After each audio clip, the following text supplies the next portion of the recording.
The first sound is always the silence. It arrives before footsteps, before whispers, before the subtle shifting of wood beneath unseen weight. It presses against the walls of an unfamiliar house like a second skin. It is the silence of someone else breathing in the same air as you, though you are certain you entered alone. The house had stood in the clearing for decades, its weathered frame folded against the forest as though the earth itself had forgotten it. Guests had walked through its door with suitcases, laughter, and weary hopes for rest, never suspecting that rest was the last thing the house intended to give. For some, the first night began with the sound of dripping water in pipes that no one could locate. For others, it was the faint creak of a staircase where no one walked, a locked door opening by itself, a shadow that remained even when the lamp was turned back on. Every story begins the same way. A stranger rents a house for safety, comfort, or escape. The platform promises trust, but trust is fragile when exchanged between strangers. Behind glowing reviews, behind the smiling photographs of rustic porches and neatly made beds, lies a truth no one wants to face. You do not truly know whose home you have stepped into, or what waits within its walls. In one account, the guest awoke to a faint scratching sound above the ceiling. They thought it was branches brushing the roof. But branches do not move across rafters. Branches do not stop the moment you listen. When the noise began again, slower, deliberate, the thought formed in their mind like a knife sliding between ribs. Someone was walking in the attic, though the host swore the house had no attic at all. Another recalled a rental in a quiet coastal town. The house seemed ordinary, even charming until the second night when they returned from dinner. A lamp was glowing in the living room. They had never switched it on. And beside it, on the table where nothing had been before, was a single glass of water, half empty, as though someone had been waiting for them to come back. There are countless stories like these, but most never reach the surface. They are left in half-erased reviews, in vague comments about odd experiences, in silence that grows too heavy to confess. Because to speak of it out loud is to admit you were watched, followed, touched by something that never belonged in your space. It is easy to imagine monsters in the forest, creatures that lurk outside. Harder, more unbearable, is the knowledge that the danger is inside. The key you turned in the lock gave safety only to something else. The most unnerving part of these stories is not the blood, nor the violence, nor even the possibility of death. It is the intimacy of intrusion, the certainty that someone else was with you in the most private moments of your life, when you undressed, when you slept, when you thought you were safe. Horror is not always a scream in the dark. Sometimes it is a breath too close to your ear when you know you are alone. And so the question hangs like frost in the air. What happens when the place you paid to trust becomes a trap? When the bed you thought was yours still carries the imprint of someone who never left, these stories remain.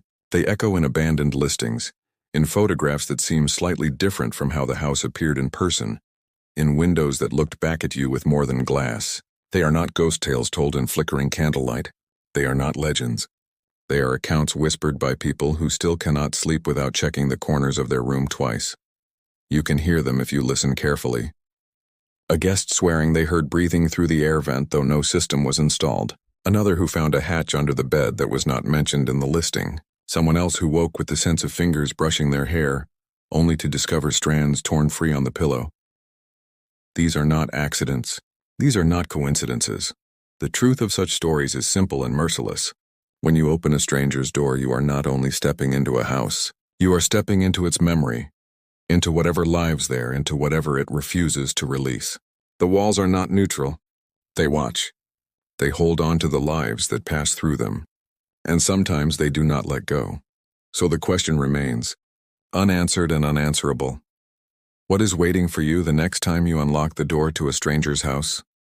Is it merely shelter, or something that will shelter you forever, even after you try to leave? The house was not extraordinary at first glance.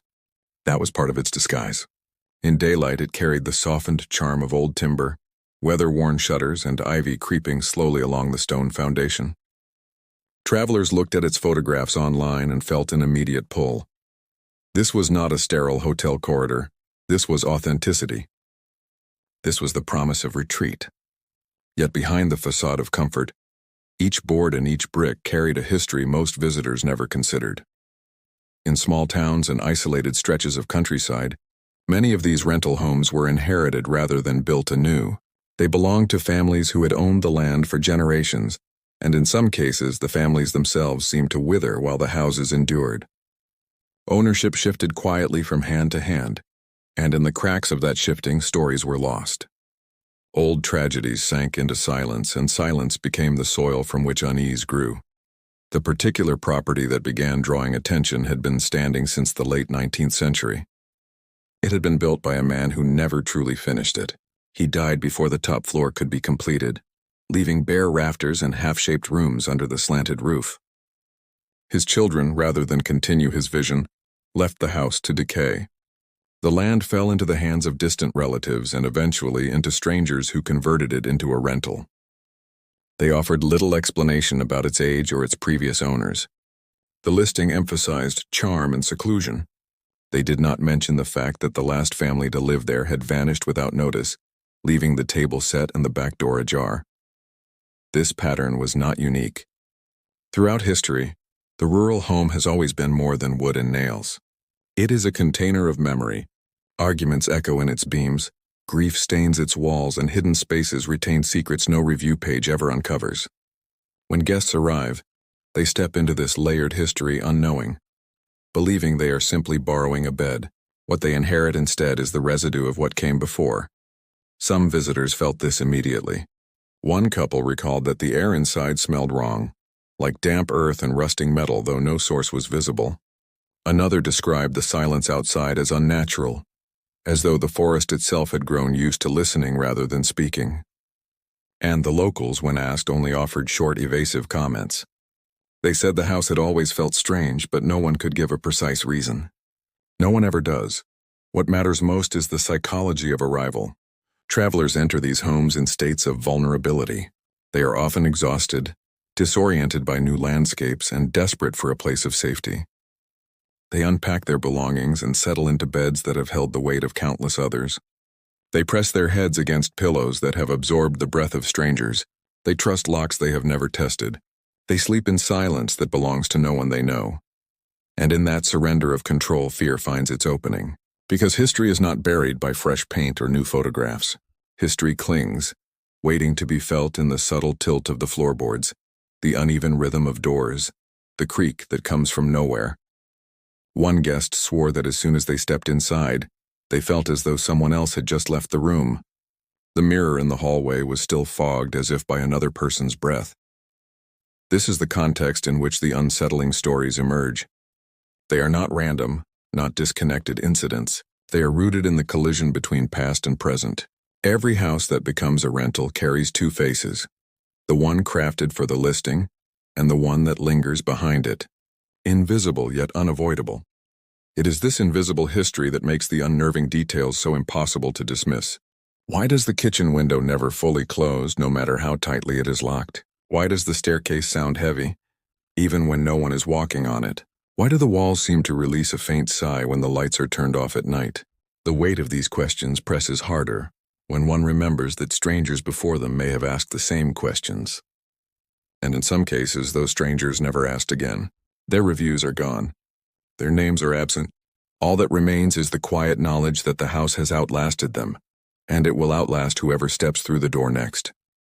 The story matters because the backdrop itself is alive. A guest's horror is not simply born from imagination.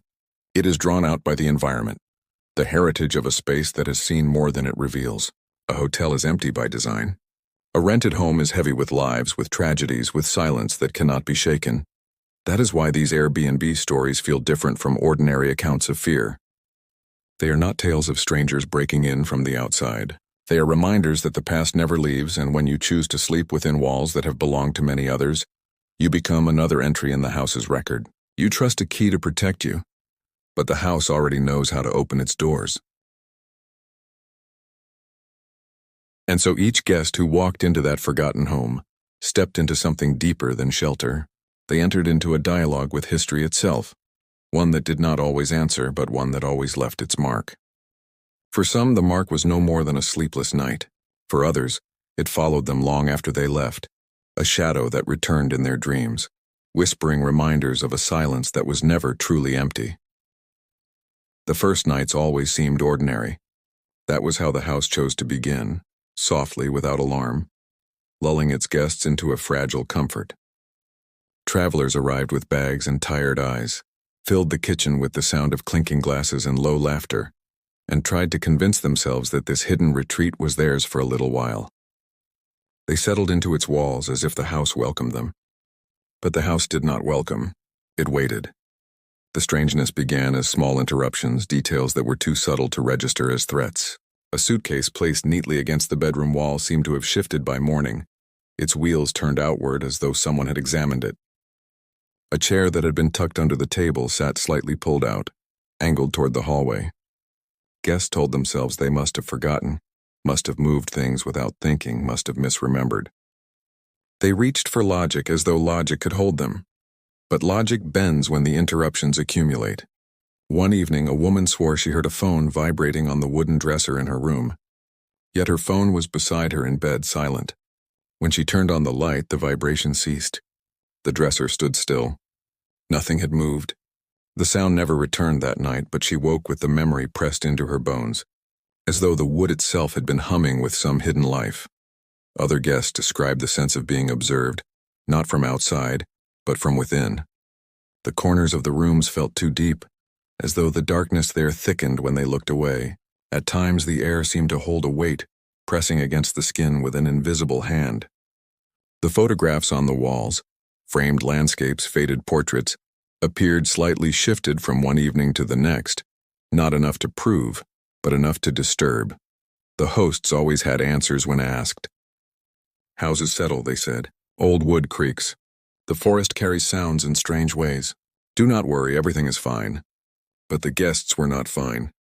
Their unease grew in silence, their words caught in their throats because to speak them aloud felt like admitting to madness. The nights lengthened, and with them came new layers of unease. Lights flickered through the wiring had been inspected. A locked door near the staircase rattled gently, as though pressed from the other side. A faint odor, metallic, wet, rose from the floorboards at random hours and then disappeared before it could be traced. One guest left early after finding muddy footprints on the porch at dawn. The prints led up to the door but never away from it. The sound of footsteps was the most common thread. Guests spoke of hearing them late at night, deliberate steps across the upstairs landing, though no one else was staying above. Some swore they heard the weight shift on the stairs, descending closer with each creak, only for the sound to vanish before reaching the bottom. Others awoke to silence so sharp it rang in their ears, the kind of silence that feels forced, as though something were holding its breath nearby. One couple recalled an evening when the doorbell rang 3 times in slow succession. When they opened the door, no one stood outside. Only the yard stretched empty under the weight of fog. Yet the bell had not been imagined. They both heard it, both rose from bed to face it. When they tried the door in the morning, they found it unlocked, though they remembered turning the bolt before sleep. Contradictions deepened the unease. The hosts assured one guest that the attic was sealed, unused for decades. Yet the guest found dust disturbed near the pull-down hatch in the hallway ceiling. Another was told the house had never experienced plumbing issues. Yet each night at precisely 3 in the morning, the pipes groaned as though water rushed through them, though the sinks ran dry. Each explanation was meant to close the question, but each answer only widened the cracks. Some of the most unnerving moments were those that left no physical trace at all. Guests spoke of waking with the sense that someone had just stepped back from the bed, as though withdrawing from watching them sleep. They described the feeling of cold air moving against their skin, the faint brush of hair shifting, the sound of whispered words that did not form language. These things vanished the moment lights returned, leaving only the heart's frantic beating as proof. Not every guest fled. Some stayed, bound by obligation, by denial, by the unwillingness to lose money or admit fear, but none left unchanged. The slow build of uncertainty eroded them. It was not the grand gesture of terror that broke them. It was the accumulation of the small, the subtle, the unexplained. Fear that fed on their attempts to dismiss it, growing stronger each time they whispered, "It is nothing." By the end of their stay, they were hollowed by the weight of vigilance. They packed in silence, unable to meet each other's eyes, because each feared that if they spoke their doubts aloud, the house itself might hear and respond. They locked the door behind them with hands that trembled, but in their minds the question festered. What would have happened if they had stayed one night longer? The mystery did not reveal itself fully. It never does. That is how it continues, by withholding. The house never shows everything at once. It gives fragments, pieces scattered like glass, sharp enough to cut but never enough to assemble the whole. And in that incompleteness, the horror becomes larger than any single explanation. This is how the story grows. It begins with a suitcase moved a few inches, a light that should not be on, a sound too heavy for an empty room, and it ends with silence that stretches far beyond the house, following its guests home, reminding them that the mystery never truly stayed behind. The stories left behind by the guests were not written in bold detail. They existed in fragments, half-finished reviews, brief notes scribbled on travel forums, whispers exchanged in hushed tones to friends who might not believe them. And yet, when pieced together, these fragments created a pattern that could not be ignored. One guest described a photograph taken in the living room. At first, the image seemed unremarkable, a table, a lamp, a chair. But when they reviewed it later, there was a faint blur in the corner, a shape that did not belong. It resembled the side of a face, pale and motionless, gazing directly at the camera. They deleted the photograph, convinced it was a trick of light. Still, they admitted that when they tried to recreate the shot, the blur never appeared again. Another spoke of a crawl space discovered beneath the floorboards of the upstairs hallway.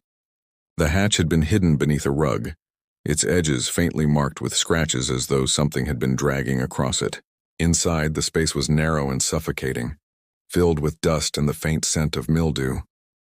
At the far end sat a small pile of objects, children's toys worn with age, a broken pocket watch, and a set of photographs that appeared to show families who had once lived in the house. None of those families matched the smiling faces on the current rental listing. No one could explain how those items had remained there without mention. Former guests began to compare their experiences. They spoke of the same noises, the same rearranged belongings, the same sense of being watched. A few admitted that they had recorded the sounds at night, hoping to capture evidence of footsteps. The recordings played faintly at first, floorboards creaking, the distant hum of pipes, but then grew louder. A slow rhythm of movement, deliberate and heavy, crossing the room where the recording device had been placed. One recording ended abruptly, as though the device itself had been switched off. The guests swore they had left it running until morning. When these accounts reached local ears, the townspeople gave cautious responses. They spoke of the house's unfinished top floor, of strange accidents tied to its earlier occupants, of children who once claimed to hear voices in the walls. One older resident muttered about the land itself being wrong, that the soil had once been used for burials long before the house was ever built. No one provided proof. No one could. But the unease in their voices was proof enough that something was known, even if not spoken. Psychologists consulted later offered a rational view. They spoke of isolation's effect on the human mind, of how fatigue and unfamiliar environments sharpen anxieties, how the brain invents patterns to explain unease. They suggested that guests, primed by the unfamiliar, began to perceive ordinary creaks and shadows as threats. Fear, they explained, grows in silence and in the absence of control. Yet this explanation faltered against certain details: a photograph showing what should not exist, muddy footprints with no trail, objects in crawl spaces that matched no logical timeline. One guest produced a photograph taken of the hallway mirror. The reflection showed their figure blurred, distorted, but beside them was the clear image of another shape, tall and narrow, standing where no one had been. Experts dismissed it as a photographic error, but the guest insisted that the memory of the moment, the cold rising against their skin, the sense of presence, could not be reduced to a flaw in glass. Contradictions layered themselves across every piece of evidence. Hosts claimed there was no attic, yet dust proved otherwise. They swore the property had never held a crawl space, yet objects were found beneath the floors. They insisted the locks were secure, but multiple guests awoke to doors unlocked.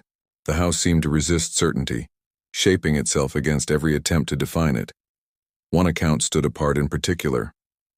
A man renting alone claimed he awoke one night to the faint glow of his laptop screen in the living room. He had left the device closed and powered off. When he approached, the screen displayed a document filled with lines of text, words typed without his hand.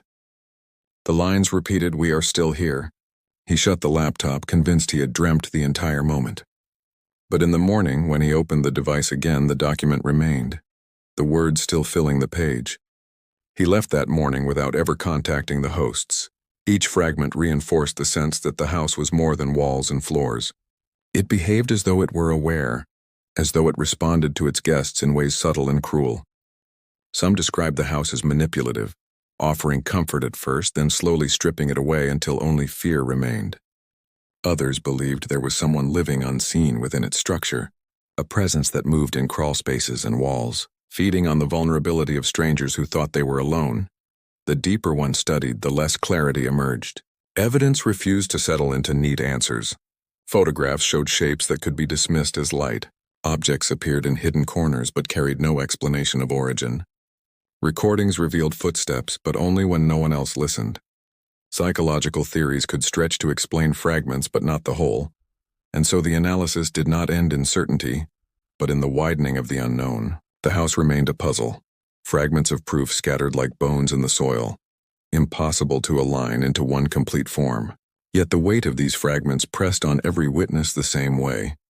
They did not know what they had stepped into, only that it had stepped into them as well, leaving a mark that analysis could not erase.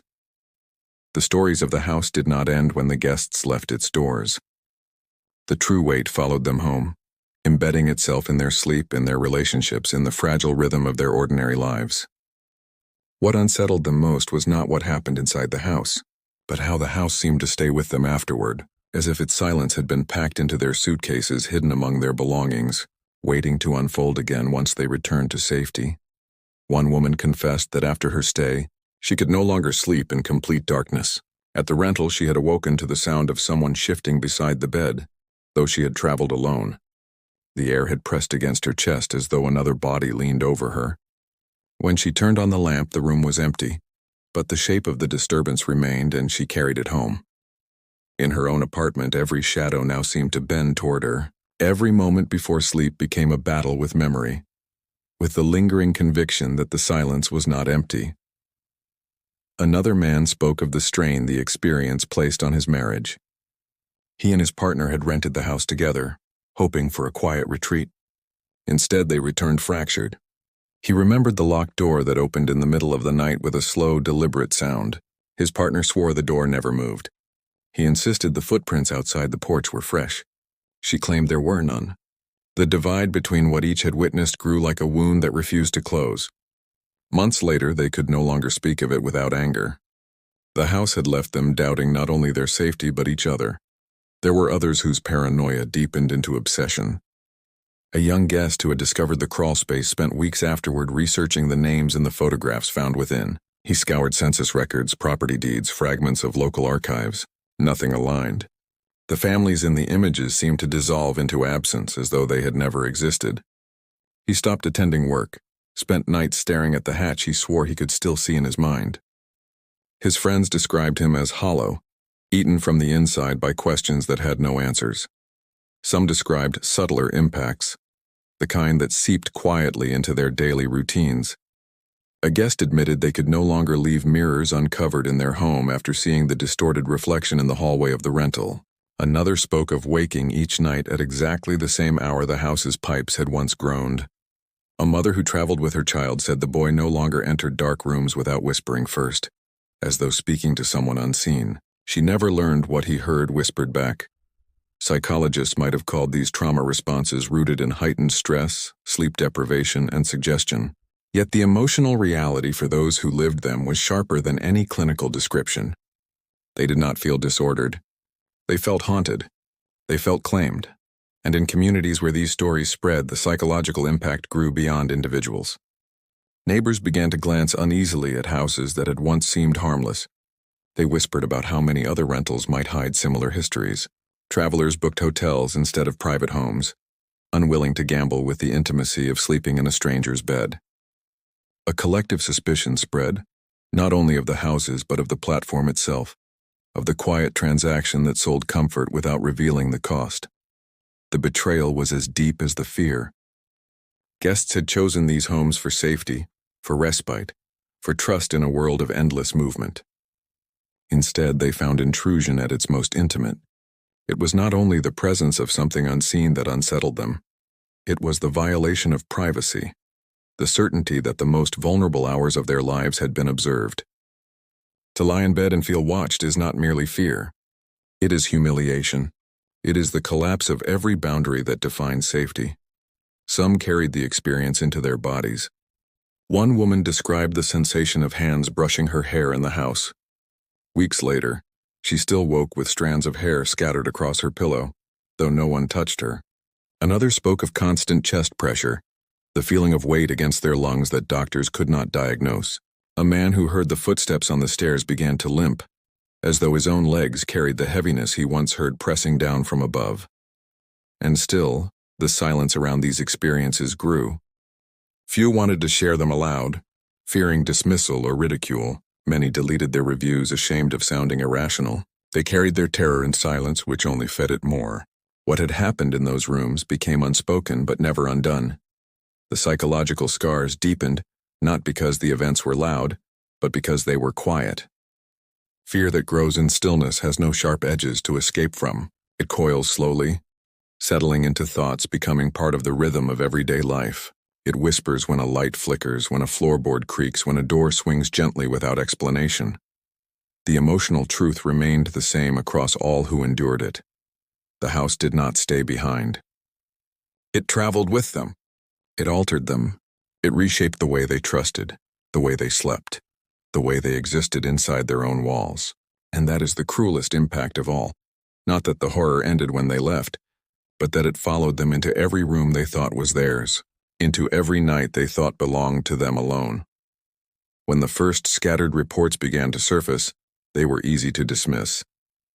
A guest leaving a strange review, a hushed account of noises in the walls, a photograph blurred at the edges. These things are not evidence in a world that demands proof. They are anecdotes fragile enough to be ignored. But as the number of stories grew, as fragments began to form a pattern, questions arose that could not be silenced. The official inquiries began simply. Inspectors were sent to examine the property. They found no signs of forced entry, no footprints in the soil that could not be explained by animals, no evidence of hidden passageways that would allow a person to move unseen. The attic was declared sealed, the crawl spaces empty, the wiring old but intact. On paper, the house was safe. It passed inspection as though nothing had ever been wrong. But the testimonies told a different story. Guests continued to describe footsteps, voices, cold air that pressed against them in their sleep.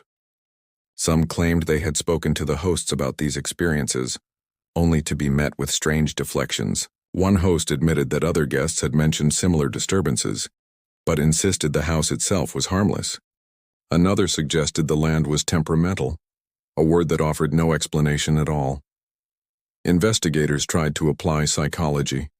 They suggested that isolation breeds heightened perception, that tired travelers mistake natural sounds for intrusions, that fear feeds on itself until it becomes real. This theory satisfied some. Yet others noted that not every guest arrived exhausted or suggestible. Not every witness was primed by fear. Still, they described the same details, the same disturbances, as if the house whispered to each of them in identical language. Conspiracy theories emerged. Some insisted the house was wired with hidden cameras, that the owners were watching their guests in silence, intruding not with footsteps, but with eyes. Others believed the house was used for criminal activity, that the locked door near the staircase led to storage for things not meant to be seen. When asked directly, the owners denied everything. No devices were found. The door opened only to an unfinished closet, its walls bare and empty. The paranormal explanations came next. Locals spoke of the land's older history, of graves unmarked and burials unrecorded. Some said the ground beneath the house had been disturbed too many times, that it carried the unrest of those who were never laid properly to rest.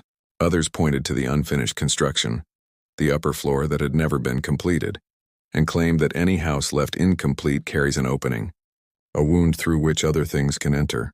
Still others claimed the house itself was alive, not in the way flesh is alive, but in the way memory is. Each life that had passed through its walls left something behind. Each argument, each grief, each sudden disappearance layered itself into the wood and stone until the house became more than structure. It became accumulation, feeding on the emotions poured into it, shaping itself around those who entered. The more one fought to ignore it, the more it pressed back, hungry for recognition. The investigators who pursued these theories found themselves at odds. Rational explanations faltered against contradictions. Paranormal theories lacked proof. Each path ended not in clarity but in silence, the same silence that began the story. One particularly unsettling detail emerged in the course of these investigations. Police records revealed that years before the house became a rental, a missing persons report had been filed for a woman last seen in the town. She was a traveler passing through. She had rented a room in the same house when it was still offered privately, before platforms existed to manage it. The report was never resolved. She vanished without trace. The file remained open, forgotten until researchers connected it to the house. The owners denied any knowledge. There was no evidence tying her disappearance to the property. Yet the knowledge lingered. Someone had entered the house and never come out again. This detail ignited speculation. Some believed she was still there, buried beneath the floors or sealed within the walls. Others whispered she had never left in another sense, that her presence was what guests felt when they woke to whispers, when they found their belongings moved, when they sensed breath too close to their skin. Rational voices dismissed this as folklore, but the weight of it was undeniable. In the end, no theory closed the case. Officials signed off with reports that declared the property sound, dismissing the claims as subjective, unverifiable. Yet the stories continued, bleeding from one guest to the next, growing stronger with each retelling. Some canceled their stays before arriving, spooked by the fragments they uncovered online. Others chose to ignore the warnings, stepping into the house with determination, only to leave carrying their own piece of silence afterward. The unresolved nature of the investigations is what makes the story endure. Rational explanations leave gaps that cannot be filled. Paranormal theories offer answers that can never be proved. Conspiracies promise clarity but unravel under scrutiny. Each path circles back to the same unsettling truth. No one knows. The mystery remains, and that is perhaps what makes it most dangerous. Certainty would allow closure. Uncertainty keeps the fear alive, spreading it into the imagination of anyone who hears the story. Because if no one can explain what happened there, then it could happen anywhere. Any rental, any house, any bed you step into could carry the same silence, waiting to reveal itself only when you are most vulnerable. There is something profoundly unsettling about the trust we give to strangers. A rented home is not just wood and walls. It is an act of faith. You arrive at a door that is not yours, turn a key you have never held before, and step across a threshold into someone else's space. You unpack your belongings. You lay your body on sheets that have held countless others. You close your eyes and allow yourself to drift into sleep, believing the door will keep you safe, believing the silence will remain empty. But safety in such places is only an illusion. The stories from that house prove this illusion can break quietly without warning. A suitcase turned the wrong way. A door unlocked after you swore you bolted it. A whisper heard in the hour before dawn. None of these things on their own are enough to call evidence, but together they weave a pattern too consistent to ignore. They remind us that the walls we trust may be listening, that the silence we inhabit may not be ours alone. Perhaps what makes these stories so disturbing is not the idea of ghosts or conspiracies or hidden watchers. It is the realization that we are vulnerable in ways we prefer not to think about. We spend 1/3 of our lives asleep, defenseless, surrounded only by walls and doors we believe will protect us. When those walls become uncertain, when those doors betray us, the foundation of safety itself cracks, and fear once rooted there does not leave. The house remains. It is still listed, still waiting, still offering its promise of rustic charm and retreat. Reviews change, listings are rewritten, photographs updated. But what cannot be erased is the memory held within its structure, the residue of every guest who entered believing they would be safe. Some left shaken, some left broken, some perhaps never left at all. The most haunting question is not what happened in that house. It is why it continues. Why does the silence remain unbroken? Why do guests still book? Why do investigators close files without answers? Perhaps because certainty would be worse than mystery. To know for sure that something moves in the walls would mean no one is safe anywhere. To admit the house consumes those who enter would mean the illusion of safety is gone forever. And so the story lingers in uncertainty, feeding on the very doubt that keeps people awake at night. It thrives in half-truths and unanswered questions. That is how horror works best, not as a scream but as a whisper that coils in the mind, repeating when the lights go out, What if it was real? What if it follows me? When you book a home far from the places you know, when you step into a room where the air feels slightly wrong, when you lie in a bed that feels too used, too heavy with memory, ask yourself what truly waits there. Is it only the echo of strangers who stayed before you? Or is it something older? Something the house itself refuses to release? The guests who told their stories never found closure. They carried their fear into daylight, into their lives, into the silence of their own bedrooms. And perhaps that is the final cruelty, that the house does not trap you inside its walls. It travels with you. It watches from corners even when you are far away. It becomes part of the silence you once trusted, reminding you that silence is never truly empty.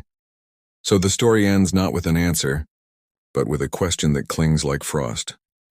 What if the next door you unlock does not let you out again?